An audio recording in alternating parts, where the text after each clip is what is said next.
Okay, guys, like, I have the craziest friendship experience story time that I just, like, have been holding for years, and it just came to my attention that this is, like, happening to more people from these people.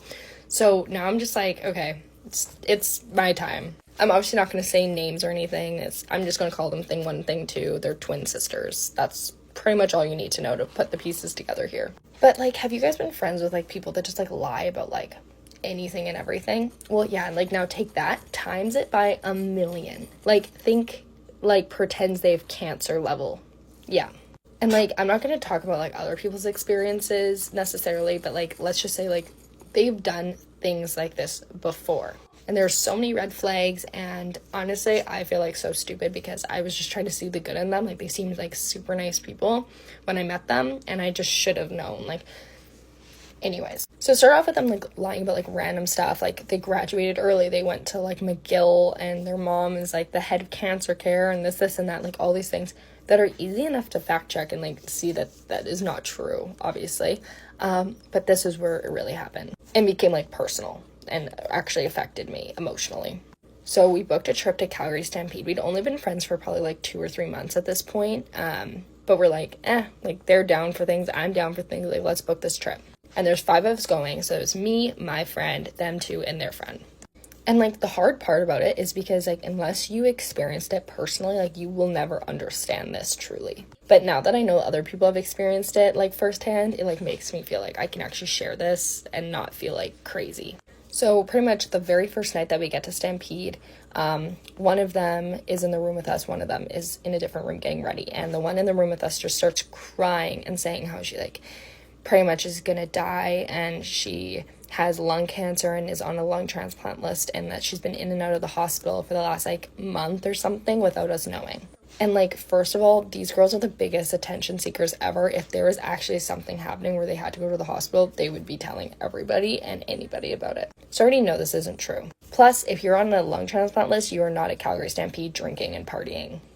Never mind, like, smoking or, like, anything like that. So, anyways, I'm not believing it. My friend's not believing it. We're kind of, like, laughing about it because, like, not to be mean or anything, but we're just, like, we don't believe you. A little background where how this makes this personal to me. This summer, my grandpa had actually been dying of cancer the entire summer and passed away actually a month after this happened. But yeah, I was watching him die all summer. So, like, talking about cancer and, like, making, like, a lie about it is just something that's so wrong in so many ways, but it was just especially personal to me. And my other grandpa died when I was younger from lung cancer, and we found out he had lung cancer because he collapsed. And so I kind of bring this up. I'm like, girl, like, you don't have lung cancer. You're definitely not on a lung transplant list because, like, if you actually did, you wouldn't be here, and, like, you wouldn't be able to party because, like, my grandpa collapsed when he had lung cancer because he couldn't breathe, this, and that. So keep in mind that I did share this story with them. So I couldn't be around them anymore, so I let, like, thing 1 go out alone, and thing 2 stayed with us, and me and my friend were kind of, like, talking to her, like, girl, like, is this for real? Because, like, there's always 2 of them together. We rarely have one of them separate. And she's kind of, like, telling us, like, yeah, she, like, kind of lies a lot, and, like, she is, like, kind of a problem, and she, like, hurts a lot of our friendship. And so her own sister is telling us, like, this girl does lie, like, and I just get dragged into it. And then later that night, we get a call from the friend that went with thing 1, and it was like, guys, you have to come to the staircase right now. There's, like, an emergency. We run into the staircase, and there is thing 1 laid out, passed out, in the stairwell, pretending that she's unconscious. And I asked the friend, like, how much did she have to drink? Because, like, that was, like, where my mind went first, was, like, oh, maybe she drank too much, and this was, like, whatever. But she's like, she didn't really drink much. So I'm like, okay, like, maybe she got roofied or something. So regardless, I was like, we're going to call 911, okay? So I'm like, boop, boop, okay, I'm calling. And then she, like, magically awakens, and it's like, oh, I'm alive. Super dramatic, may I add. And she's like, my lung, like, I need my medicine. And her sister goes and grabs the bronchitis puffer that they had from when they had bronchitis, like, a week earlier, that they were still both having. Like, they were both coughing, like, weird, which they were trying to play it off as, like, the lung cancer, but it was because they have bronchitis. Anyways, so then I, like, put all of the pieces together, and I was like, oh my god, she's trying to pretend, like, to pass out to try and make this more believable, that, like, because this is what happened to my grandpa. when he found out he had lung cancer. And that's when I was like, these people are evil. Okay, well, safe to say I was not friends with them after that experience, and they kind of apologized after for other things, but not for that specific thing. But yeah, the rest of Stampede was horrible. It was just not good. To this day, it was like the biggest waste of my money and time that I've ever had in my life. But whatever. So I got back home and I wrote out this entire notes thing, which I'm sure I could probably find somewhere still. It had all the receipts of like everything, all their lies, everything they've ever said, like everything. And at the end, because I was like, okay, I honestly think that someone should just tell them these things, because if I was this psychotic and delusional, I would want someone to just tell me. And at the very end, I said, if I hear anything about me come out of your mouths, I will make sure this was like spread around. Like, people will hear about this. And the only reason I said that is because every close friend they've ever had in the past, they have spread the craziest, weirdest, like, actually horrible lies about. Like, very controversial, which I'm not going to get into. And like that, I respect those people a lot because they really went through it. And obviously all that part of it was taken out if I were to share it with anybody. But whatever, I sent it to them, never heard anything back again. Honestly, never really saw them again. A week later, I hear, oh, actually, we stopped being friends with her because she just got super jealous of us at Stampede because we're getting all the male attention over her. And I just, like, couldn't help but laugh because I was like, you couldn't have thought of anything else, like, anything, like, maybe believable. So after that, I was like, you know what? Screw it. And I, like, made a private story with a bunch of, like, my close girlfriends. And I was like, here you go, guys. Eat this up. And honestly, it was, like, a PSA to, like, my close friends. Like, do not fall for this trap of a friendship because it's not worth it. Well, last weekend, it's been, like, years. And I'm, like, completely over it now. But these two people came up and they're like, hey, so you're friends with the twins, right? And I was like, I haven't heard this in forever. But I was like, yeah, actually, I was. They're like, well, you wouldn't believe what happened to us. And I was like, baby girl, let me believe you. Whatever you say, I already believe you. And almost word for word, what they did to me, they did to them. Including, like, pretending cancer. Like, I don't think they had it this time, but, like, their mom did or something. Just bizarre. Like, crazy. So, needless to say, we're going to start, like, a little trauma support group over this because, seriously, like, this is nuts. But yeah, if this also happened to you, like, let's all be friends and let's get drinks and talk about this because what the heck. Hey guys, I'm Riley. I'm an alcoholic. I think one of the most painful nights of my alcoholism was the first night I detoxed and went into withdrawal. I honestly hate even reliving it, but we're going to do it. We're going to do it because right now I'm currently sitting in the parking lot of a detox center. It's a treatment commitment that my home group does. For those of you who don't know what that is, a lot of 12-step programs will bring meetings to outside hospitals and institutions such as rehabs and detoxes. Before we time travel back to my detox, I want to say that if you are trying to detox by yourself, don't do that. Okay, go somewhere where you can be medically assisted. Please. Okay, so God, I've detoxed twice. Ooh, okay. The first time I ever detoxed was the first time I went to treatment. My dad was like, I'm going to go get you something to eat. And then when I get back, we're going to take you to rehab. I said, get me Arby's. Okay. I have never once wanted Arby's a day in my life. But when I am drinking, I am a completely different person. Apparently a person that fucking wants Arby's. He comes back. He got me a large soda. I dump the soda out and fill that thing with fucking liquor. Okay. I'm sipping on my baba in the passenger princess seat, getting lit as fuck. Treatment was about an hour and a half away. And I was like, there is no way in hell I'm rolling up to rehab sober. Okay. One last one for the road, on the road in the fucking Arby's cup, bitch. Oh my God. So my dad starts obviously smelling it because here's a fun fact about me. I stink when drinking. Everybody who was ever around me could smell it on me. And the thing is, I was in such delusion. I thought nobody could tell that I was drunk. Nobody could smell that I was drunk. Everybody knows and everybody could smell it. My dad's like, have you been drinking? I'm like, no. What? Me? The person on the way to rehab drinking? What? So we pull up to rehab and you guys, the winding road up to the rehab, I'm starting to panic. I'm like, with my leg.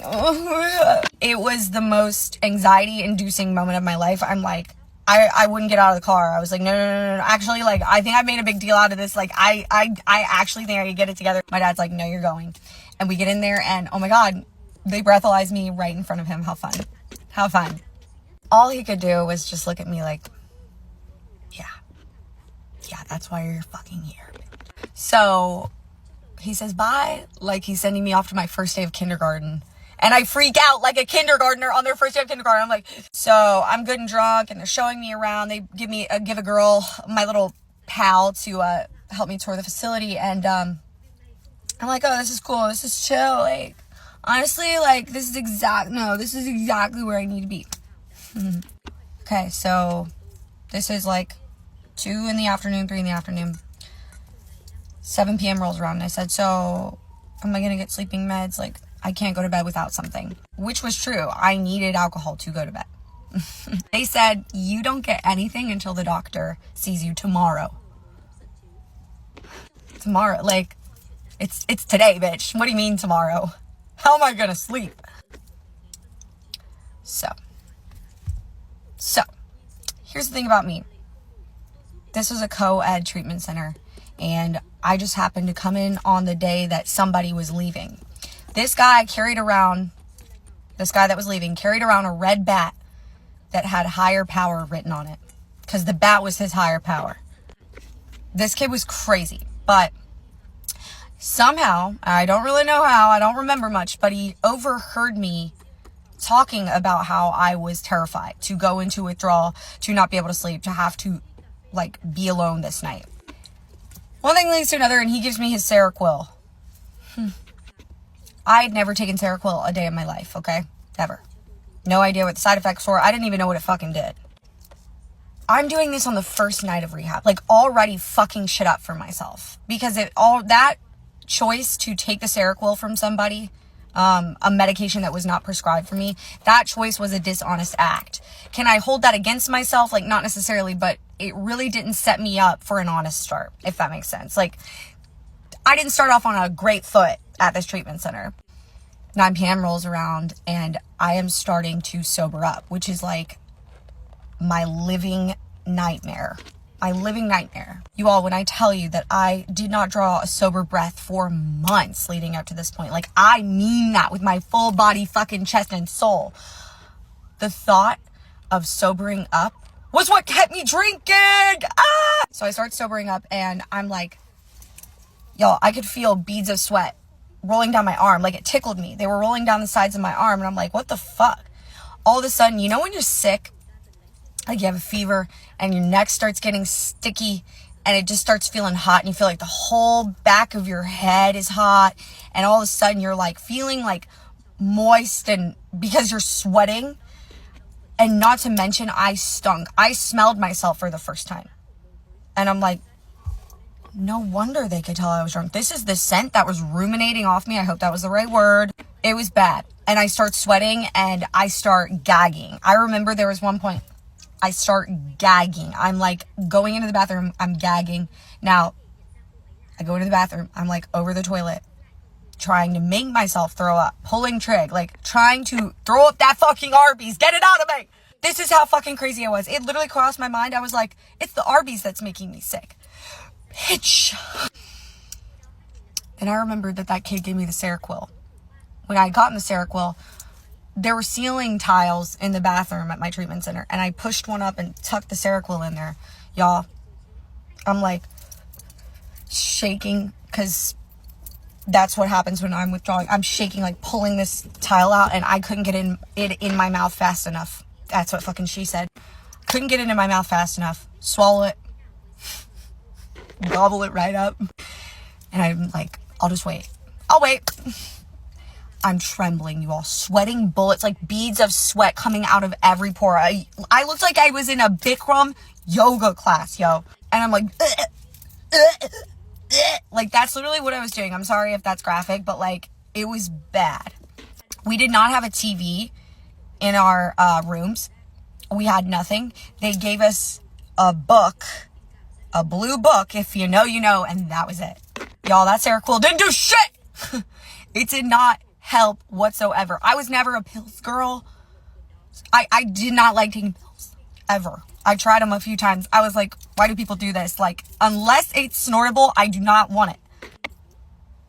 Anyways, I crawl into my bed. I'm like, please, like,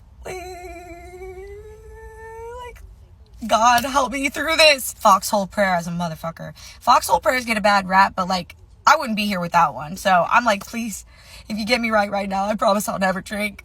I'll give money to charity. I'll take care of homeless. I'll do whatever you need me to do. I'll join a church. I don't give a fuck. I read that book, yo. If you know, you know. I read the book. I read like a bunch of the pages and I was like, whoa. Trembling, shaking, quaking, throwing up, crying, shitting, whatever. And I'm reading this fucking book. I read that fucking book. And I was up through all hours of the night. Every time the nurse came in to check in, I'm like over here like, and she's like, you doing okay? We can probably get you something. Oh, let me go see. Wouldn't hear from her. I was like, please help me. The next day, I felt a little better. I was not allowed to have caffeine for the first 5 days, so I just drank a lot of water. And I was like, thank God I never have to feel that way again. I felt that way again, but I got to see the doctor and we got me on some medication to kind of help with that. And I felt a lot better. The thought of withdrawing kept me from getting sober. It really did. It crossed my mind in my drinking. I was like, what would it be like to stop this? I can't imagine that it would be pleasant. And I would be lying 10 toes down if I told you that it was pleasant. But here's the thing. It got better. I was in a safe medical facility. Y'all, they could not give me medication without a doctor prescribing it to me. I had to thug it out that first night. And I thugged it out. You know what? I look back on that night and I'm like, damn. You know, especially when I got sober again. I'll talk about my second time withdrawing another day. But I genuinely was like, I never want to feel that way again. I never want to feel that way again. And the good news is that I don't have to. So long as I don't pick up, I keep doing what I'm supposed to be doing. I keep staying connected with other alcoholics. And that is why I call newcomers, people who are new to sobriety, because they remind me of that feeling. They're like, damn, I want to drink really bad. And I just got out of detox and I feel fucked. And I'm like, hell yeah. Thank you. Selfishly, I needed to hear that. Story time about the worst date that I've ever been on. It literally haunts me till this day. Like, it was so bad. Since you guys enjoyed the other story time about the date that I went on with a man and then found out he was married after, we're just gonna keep this little series going because you know what? I do this for the plot at this point. This guy was perfect. Like, I had not been this excited about a man in years. Okay, I thought I found like my perfect person. Okay, we go on this date. And when we get there and we sit down, he had been fine the whole day. Like, everything was fine. I was talking to him. Everything was great. When we sat at this table, I quickly realized that I think he had been drinking before the date. Now, I don't judge. I figured maybe he was nervous. Maybe he was like drinking before just to kind of like loosen up, which I get. He basically made a complete fool out of himself and made a scene at the restaurant.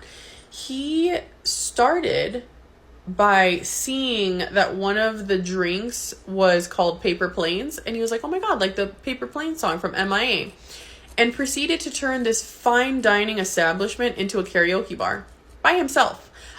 He basically started singing this at the top of his lungs, and I was like, ha ha ha, okay, and like, all right, like he sang it like halfway through the song before I was like, okay, no, like the whole restaurant staring at us, I beg of you to stop.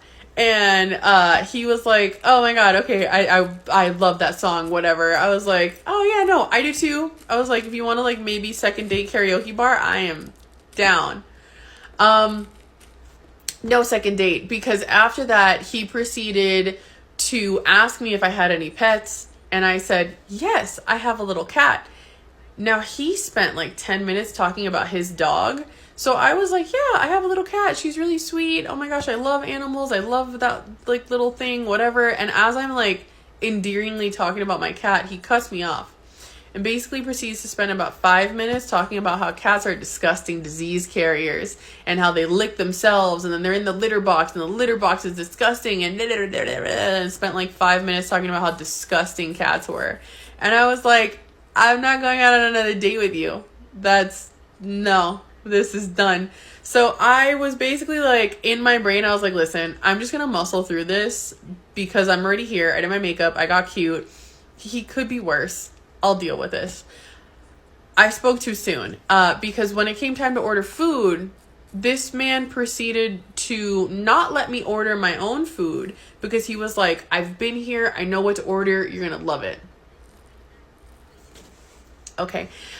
He ordered everything that I don't eat because he didn't ask me. So I'm not even exaggerating, spent $700 on this dinner ordering stuff without like even being like, hey, like, do you, whatever. And I didn't eat it. He ate all, like, I'd say he ordered like $500 worth of food. He ate all $500 worth of that food. And he was like, he was just like, why are you eating? Why are you eating? And I was like, oh, like, he ordered the seafood tower and I don't eat shellfish or lobster, crab, shrimp, oysters. I don't eat that. I don't eat any of that. And that's the whole tower. So I was like, oh, I'm really not a big fan, but like, please, like, enjoy it. Like, I was being really sweet. I was like, you know what? Like, I'll order myself something, thinking like, even if I have to pay for it, I'll order myself food. It's not that big of a deal. I already know I'm not going out on a second date with this guy. At least I could do is enjoy some good food at this place. He goes, oh, I'll order a steak. I was like, okay. What are you thinking? He's like, I'm going to order the A5 Wagyu steak. I was like, okay. The seafood tower was like $2 something. The steak was also $2 something. That's where that 500 comes in. He ate the whole steak. He left me like the 2 end pieces, like those crispy little end pieces. And I was like, you go ahead, babe. You eat those. Don't even worry about it. In my brain, I was like, I'm going to go get In-N-Out after this date. Like, it's fine. And at that point, like, he basically, everything that I said that I liked, he was like shitting on it. And I was like, you know what? Whatever. This is done. We're done. So I politely was like, hey, chill here. Enjoy the food. I'm gonna just excuse myself and go to the bathroom really quick. And I really was. I was gonna go to the bathroom. I was just gonna like text a friend and be like, hey, like, this isn't working out. Can you like text me with something? Or I was gonna just look up an Uber. I needed to find an escape route. So I was gonna go to the bathroom, figure out an escape route. This is where shit hits the fan. As I'm walking to the bathroom, apparently there was somebody, like a man, that was walking at the same time as I was to go to the bathroom. I didn't notice him until we like got to the front of the hallway of where the bathrooms were. And he was like, oh, I'm so sorry. Please go ahead. I was like, oh, thank you so much. Whatever. In the hallway, very sweet, very handsome man. He goes, hey, I'm so sorry. I don't mean to be disrespectful. You look like you're on a date. You don't look like you're having the best time. So I don't mean to be forward, but like, I think that you are beautiful. Do you live here? Are you from here? And I was like, thank you. That's so sweet. Yeah, I do live here. I live in this part of town. He's like, oh my God, no way. I'm like right here in this part of town. And he was so like sweet and polite. And then out of nowhere, he just got really quiet and his eyes got really wide. And before I could even turn around, my date has gotten up from the table, followed us to the bathroom, sees this man talking to me, and then decided he was going to get super possessive and proceeded to wrap his arm around my waist, pull me in to where my back is on his like chest torso situation, puts his face in my ear, and he goes, I thought you said you were going to the bathroom. What is this? I was so pissed. I literally pushed him on his face off, and I was like, do not fucking touch me. At this point, this guy hasn't left, is standing in front of me, and he's like, are you okay? And I was like, no, and I'm fucking leaving. And the guy was like, the guy that I'm on the date with was like, you just said you were going to and he was like making a whole scene, and I was like, no. I was like, you figure that out. Go deal with the food and the bill and all that stuff. And I like hauled ass to the elevator to leave. And he, at that point, was yelling, but walking back to the table. And I looked at the hostess and the guy, because they were like looking around, and they were like, are you okay? And I said, no, I'm not okay. I'm gonna go downstairs. Can you please make sure that he doesn't follow me? I'm calling an Uber. And they were like, not a problem. Like, we'll keep him here for as long as we can. And I was like, perfect. I called an Uber, like, as I was at that point, like, going to the elevator, and thankfully there was an Uber, like, 2 minutes away that came to get me. So I, like, got in the car. As I'm in the Uber, closed the door of the Uber, I see the elevator door open, and it was him.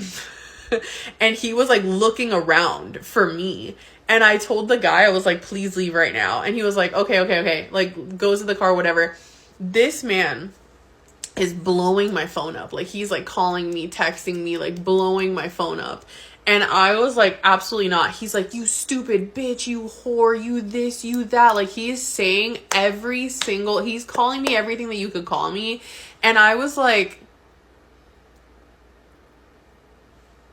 I didn't even know what to like say or make of the situation. I just like blocked him. Like, he was still typing. I saw little bubbles and I just blocked him.